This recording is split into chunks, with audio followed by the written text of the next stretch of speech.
ಸಂತ ಸೇವಾಲಾಲರ ಹಾಗೂ ಶಿವಾಜಿ ಮಹಾರಾಜರ ಆದರ್ಶ ಮತ್ತು ಸಿದ್ಧಾಂತಗಳನ್ನು ನಮ್ಮ ಜೀವನದಲ್ಲಿ ಅಳವಡಿಸಿಕೊಳ್ಳುವ ಮೂಲಕ ಅವರ ಜಯಂತಿಗೆ ನಿಜವಾದ ಅರ್ಥವನ್ನು ಕಲ್ಪಿಸಬೇಕಾಗಿದೆ ಎಂದು ತಹಶೀಲ್ದಾರ್ ಮಮತಾ ಎಂ ಹೇಳಿದರು.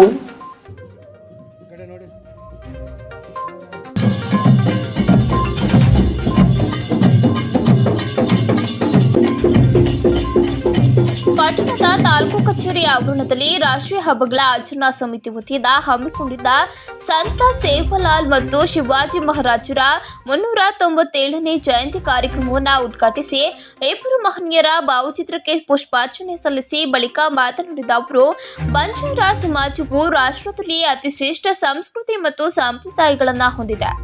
ಸಂತ ಸೇವಾಲಾಲ್ ಅವರು ಸಮಾಜದ ಒಂದು ಶಕ್ತಿ, ಬೆಳಕು ಆಗಿದ್ದಾರೆ. ಇಂತಹ ಮಹಾನ್ ವ್ಯಕ್ತಿಗಳು ಹಾಗೂ ದಾರ್ಶನಿಕರ ಜೀವನ ಚರಿತ್ರೆ, ಅವರ ತತ್ವ ಮತ್ತು ಆದರ್ಶವನ್ನು ಪ್ರತಿಯೊಬ್ಬರು ತಿಳಿಯಬೇಕೆಂಬ ಉದ್ದೇಶದಿಂದ ಸರ್ಕಾರ ಜಯಂತಿ ಕಾರ್ಯಕ್ರಮಗಳನ್ನು ಆಚರಿಸುತ್ತಿದೆ. ಆದರೆ ಜಯಂತಿಗಳು ಕೇವಲ ಸರ್ಕಾರಿ ಆಚರಣೆಗಳಾಗಿ ಉಳಿಯಬಾರದು, ಎಲ್ಲರೂ ಸೇರಿ ಆಚರಿಸಬೇಕು. ಪ್ರತಿಯೊಬ್ಬರು ಕೂಡ ಮಹಾನ್ ವ್ಯಕ್ತಿಗಳ ವ್ಯಕ್ತಿತ್ವ ಮತ್ತು ಜೀವನ ಆದರ್ಶ ಮೌಲ್ಯಗಳನ್ನು ತಮ್ಮ ಜೀವನದಲ್ಲಿ ಅಳವಡಿಸಿಕೊಳ್ಳಬೇಕು ಎಂದು ತಿಳಿಸಿದರು. ಪುರಸಭಾ ಅಧ್ಯಕ್ಷೆ ತೀರ್ಥಕುಮಾರಿ ಎಂಆರ್ ವೆಂಕಟೇಶ್ ಮಾತನಾಡಿ, ಬಂಜಾರ ಸಮಾಜವನ್ನ ಮುಖ್ಯವಾಹಿನಿಗೆ ತರಲು ಸಂತ ಸೇವಾಲಾಲ್ ಅವರು ಸಾಕಷ್ಟು ಶ್ರಮ ವಹಿಸಿದ್ದಾರೆ. ಆಚಾರ ವಿಚಾರ ಧರ್ಮ ಬೋಧನೆ ಮಾಡಿ ಸಮಾಜವನ್ನ ಸರಿದಾರಿಗೆ ತರಲು ಪ್ರಯತ್ನಿಸಿದ್ದಾರೆ. ಇಂತಹ ಮಹಾನ್ ವ್ಯಕ್ತಿ ಜಯಂತಿ ಕಾರ್ಯಕ್ರಮಕ್ಕೆ ಬದ್ಧತೆ ಇಲ್ಲದೆ ಸಮಾಜ ಬಾಂಧವರು ಬರೆದಿರುವುದು ಬೇಸರದ ಸಂಗತಿ ಎಂದು ವಿಷಾದ ವ್ಯಕ್ತಪಡಿಸಿ, ಸೇವಾಲಾಲ್ ಹಾಕಿಕೊಂಡಂತಹ ಮಾರ್ಗದರ್ಶನದಲ್ಲಿ ಸರ್ವ ಸಮಾಜ ಬಂಧುಗಳು ಸಾಗಬೇಕು ಎಂದ ಅವರು, ಶಿವಾಜಿ ಮಹಾರಾಜರ ಜಯಂತಿಯನ್ನು ಇಂದು ರಾಷ್ಟ್ರೀಯ ಹಬ್ಬಗಳ ಆಚರಣಾ ಸಮಿತಿಯಿಂದ ಹಾಗೂ ಸಮಾಜ ಬಾಂಧವರು ಅತ್ಯಂತ ಹೆಮ್ಮೆ ಮತ್ತು ಉತ್ಸಾಹದಿಂದ ಆಚರಿಸಲಾಗುತ್ತಿದೆ. ಶಿವಾಜಿ ಮಹಾರಾಜರ ಮರಾಠ ಚಕ್ರವರ್ತಿ ಆಡಳಿತ, ಸಮರ, ಶೌರ್ಯ ಮತ್ತು ಸೇನಾ ತಂತ್ರಗಳಲ್ಲಿ ಅವರ ಶ್ರೇಷ್ಠತೆಗಾಗಿ ಗೌರವಿಸಲು ಮರಾಠ ಜನರು ಈ ದಿನದಂದು ಸಾಕಷ್ಟು ಸಾಂಸ್ಕೃತಿಕ ಕಾರ್ಯಕ್ರಮಗಳನ್ನು ಆಯೋಜಿಸಿದ್ದು, ಶಿವಾಜಿ ಮಹಾರಾಜರ ಧೈರ್ಯ ಮತ್ತು ಅವರ ಬುದ್ಧಿವಂತಿಕೆ ಕೊನೆಯಿರಲಿಲ್ಲ. ಅಲ್ಲದೆ ಹಲವು ವರ್ಷಗಳಿಂದ ಮರಾಠ ಸಮುದಾಯವು ಆರ್ಥಿಕವಾಗಿ ಹಾಗೂ ಶೈಕ್ಷಣಿಕವಾಗಿ ಮುಂದೆ ಬರಲು ಎಲ್ಲ ರೀತಿಯ ಸಹಕಾರವನ್ನು ನೀಡಲಾಗುವುದು. ಅದರ ಜೊತೆ ಅವರಿಗೆ ಒಂದು ನಿವೇಶನದ ಕೊರತೆಯಿದ್ದು, ಕೂಡಲೇ ಸರ್ಕಾರ ಶಾಸಕರು ಸಹಕಾರ ನೀಡಿದ್ರೆ ನಾವು ಸಹ ಪುರಸಭೆಯಿಂದ ಸಹಕಾರ ನೀಡುವುದಾಗಿ ಅಧ್ಯಕ್ಷರು ಭರವಸೆ ನೀಡಿದರು. ಕೋಡಿಮಠದ ಉತ್ತರಾಧಿಕಾರಿ ಚೇತನ್ ದೇವರು ಆಶೀರ್ವಚನ ನೀಡಿ ಮಾತನಾಡುತ್ತಾ, ಶಿವಾಜಿ ಮಹಾರಾಜರ ತತ್ವ ಆದರ್ಶ ವಿಚಾರಗಳು ಕೆಳಮಟ್ಟದಿಂದ ಹಿಡಿದು ಸಮಾಜದ ಕೊನೆಯ ಮಟ್ಟದ ವ್ಯಕ್ತಿಯವರೆಗೂ ಮುಟ್ಟುವಂತಾಗಬೇಕು ಎಂದ ಅವರು, ಮಹಾನ್ ಪುರುಷರುಗಳ ಜಯಂತಿಗಳು ಹಾಗೂ ಅವರ ತತ್ವ ಆದರ್ಶಗಳು ಕೇವಲ ಪಠ್ಯ ಪುಸ್ತಕಗಳಿಗೆ ಮಾತ್ರ ಸೀಮಿತವಾಗದೆ ಯುವ ಜನಾಂಗಕ್ಕೆ ತಲುಪುವಂತಹ ಕೆಲಸ ಆಗಬೇಕು. ಅದಕ್ಕಾಗಿ ಪ್ರತಿ ಶಾಲಾ ಕಾಲೇಜುಗಳಲ್ಲಿ ಅವರ ಜೀವನ ಚರಿತ್ರೆ ಹಾಗೂ ಅವರ ಆದರ್ಶಗಳನ್ನ ತಿಳಿಸೋ ಕೆಲಸವನ್ನ ಅವರು ನೀಡಿದ ಉತ್ತಮ ಸೇವಾಕಾರಿಗಳನ್ನ ಮುಂದಿನ ಪೀಳಿಗೆಗೆ ಸಿಗುವಂತ ಕೆಲಸ ಮಾಡಬೇಕು ಎಂದು ಕರೆ ನೀಡಿದರು. ಶಿವಾಜಿ ಮಹಾರಾಜರು ಭಾರತ ದೇಶದ ಮಹಾನ್ ದೈವ ಭಕ್ತ. ನಮ್ಮ ದೇಶದ ಹಿಂದೂ ಸಂಸ್ಕೃತಿಯ ಉಳಿವಿಕೆಗೆ ಸತತ 51 ವರ್ಷ ಹೋರಾಡಿದ ಮಹಾನ್ ವ್ಯಕ್ತಿ. ಶಿವಾಜಿ ಪಾಲಿಸಿರುವ ಹಿಂದೂ ಧರ್ಮದ ಚಿಂತನೆಯೇ ನಮಗೆಲ್ಲ ಆದರ್ಶ. ಹಿಂದೂ ಸಮಾಜ ಹಿಂದೂ ಉಜ್ವಲವಾಗಲು ಮುಖ್ಯ ಕಾರಣ ಶಿವಾಜಿ ಮಹಾರಾಜರು.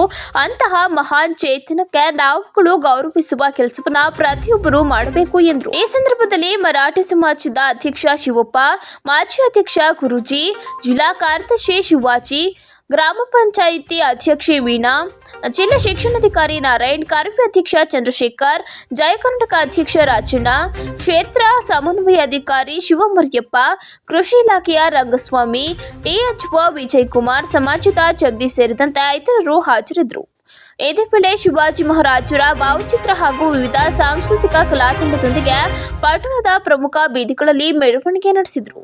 ಜಯಂತಿ ಇವತ್ತು ಫೆಬ್ರವರಿ 19, 1627 30ರಲ್ಲಿ ಇವರ ಜನನ ಆಗಿದೆ ಅಂತ ಹೇಳಿ ಇತಿಹಾಸ ತಜ್ಞರಲ್ಲಿ ಅವರ ಹುಟ್ಟಿದ ದಿನದ ಬಗ್ಗೆ ಒಂದಷ್ಟು ಗೊಂದಲಗಳಿದೆ.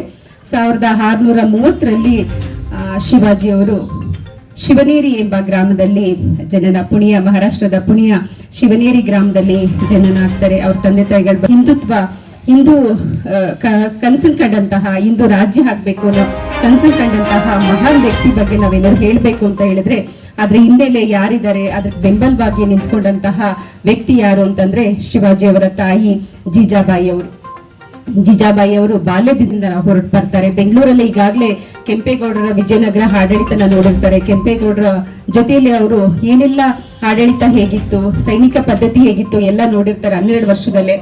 17 ಮಾಡೋಗಿರುವಂತಹ ಆಚರಣೆಗಳು, ವಿಚಾರಗಳು, ತತ್ವಗಳು ನಮ್ಮ ಬದುಕಿನಲ್ಲಿ ಅಳವಡಿಸ್ಕೊಂಡ್ರೆ ಸಾಕು, ನಮ್ಮ ಬದುಕು ಸಹ ಅವರ ರೀತಿಯಲ್ಲಿ ಸಾಗುತ್ತೆ ಅನ್ನೋದೊಂದು ವಿಚಾರ. ಅಂತ ದೃಷ್ಟಿಯಲ್ಲಿ ಈ ನಾಡಲ್ಲಿ ಅನೇಕ ಶರಣರು ಬಂದಿದ್ದಾರೆ, ಮಹಾತ್ಮರು ಬಂದಿದ್ದಾರೆ, ಬುದ್ಧ, ಬಸವ, ಅಂಬೇಡ್ಕರ್ ಎಲ್ಲರೂ ಸಹ ಬಂದಿದ್ದಾರೆ. ಅವರೆಲ್ಲ ಯಾರಿಗೋಸ್ಕರ ಬಂದರೆ ಅವರಿಗೋಸ್ಕರ ಆಗಿ ಬರಲಿಲ್ಲ, ಈ ಸಮಾಜಕ್ಕೆ, ಈ ಮನುಕುಲಕ್ಕೋಸ್ಕರ ಬಂದರು ಅನ್ನೋದನ್ನು ತಾವೆಲ್ಲರೂ ತಿಳ್ಕೊಳ್ಬೇಕು. ಆ ದೃಷ್ಟಿಯಿಂದ ಅವ್ರು ಇಟ್ಟೋಗಿರುವಂಥ ಹೆಜ್ಜೆಗಳನ್ನು ನಾವು ನೀವೆಲ್ಲ ಕೂಡಿ ದೊಡ್ಡದಾಗಿ ಮಾಡೋಣ. ಹಾಗೂ ಈ ಸಮಾಜದ, ಮರಾಠ ಸಮಾಜದಲ್ಲಿ ನಂದೊಂದು ಕೋರಿಕೆ ಇದೆ. ಶಿವಾಜಿಯವರ ಒಂದು ಚರಿತ್ರೆಗಳನ್ನು ಕೇವಲ ನಾವು ಗದ್ಯ ರೂಪದಲ್ಲಿ ನಮ್ಮ ಬಿ.ಒ. ಸಾಹೇಬರಿಗಿರ್ಬೋದು ಕೇವಲ ಒಂದು ಪದ್ಯ ಮತ್ತು ಪಾಠ್ಯ ರೂಪಕ್ಕಷ್ಟೇ ಸೀಮಿತ ಆಗಿದೆ. ಅವರ ಬಗ್ಗೆ ಇನ್ನೂ ಅನೇಕ ಅನ್ವೇಷಣೆಗಳಾಗಬೇಕು ಮತ್ತು ಅವರ ಬಗ್ಗೆ ಅನೇಕ ಸಂಪುಟಗಳು ಬರಬೇಕಂತ ನನ್ನ ವಿಚಾರ. ಈಗ ಕೇವಲ ಬರೀ ಕತೆ ಪೂರ್ತಕ್ಕೆ ಮಕ್ಕಳನ್ನು ಮಲಗಿಸಿ ತೊಟ್ಟಲ್ಲಿ ಮಗ್ಸೋಕ್ಕೋಸ್ಕರ ಶಿವಾಜಿ ಮಹಾರಾಜರಾಗಿದ್ದಾರೆ.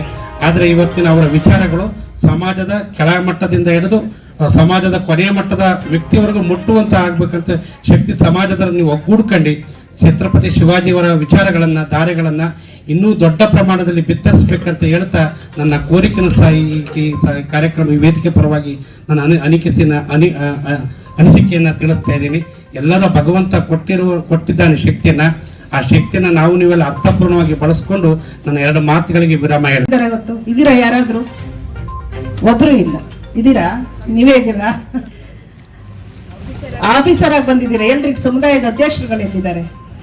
ಯಾಕೆ ಒಂದು ಕಾರ್ಯಕ್ರಮದಲ್ಲಿ ಈ ರೀತಿ ಆದ್ರೆ ಅವ್ರಿಗೆ ಒಂದು ಬದ್ಧತೆ ಇಲ್ಲ. ನಮ್ಮ ಸಮುದಾಯ ಯಾಕೆ ನಾವು ಸ್ವಂತ ಸೇವಾಲಾಲರನ್ನ ಇವತ್ತು ನೆನೆಸ್ಬೇಕು ಅಂತ ಸರ್ಕಾರದ ಒಂದು ಕಾರ್ಯಕ್ರಮಗಳನ್ನ ಮಾಡ್ತಾ ಇದ್ದಾರೆ ಅಂದಾಗ ಆ ಸಮುದಾಯದ ಬಗ್ಗೆ ಬೇರೆಯವ್ರಿಗೆಲ್ಲ ಏನು ಅವರೇ ತಿಳ್ಕೊಳ್ಳ ಅಂದ್ರೆ ಬೇರೆಯವ್ರು ಯಾರು ಅವ್ರ ಬಗ್ಗೆ ಗೌರವ ಕೊಡೋಕೆ ಸಾಧ್ಯ ಆಗುತ್ತೆ?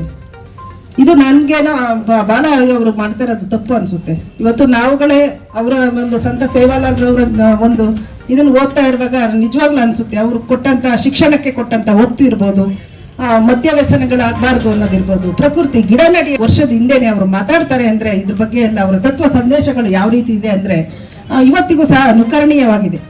ಅಂತಹ ಒಂದು ಮಹಾನ್ ವ್ಯಕ್ತಿ, ಇವತ್ತು ದಾರ್ಶನಿಕ ವ್ಯಕ್ತಿ, ಅವರ ಒಂದು ಇದಕ್ಕೆ ಕಾರ್ಯಕ್ರಮಕ್ಕೆ ಬದ್ಧತೆ ಇಲ್ಲದ ಇಂಥವರು ಬಂದಿಲ್ಲ ಅನ್ನೋದೇ ನನ್ನ ಒಂದು ವಿಷಾದ ವ್ಯಕ್ತಪಡಿಸ್ತೀನಿ.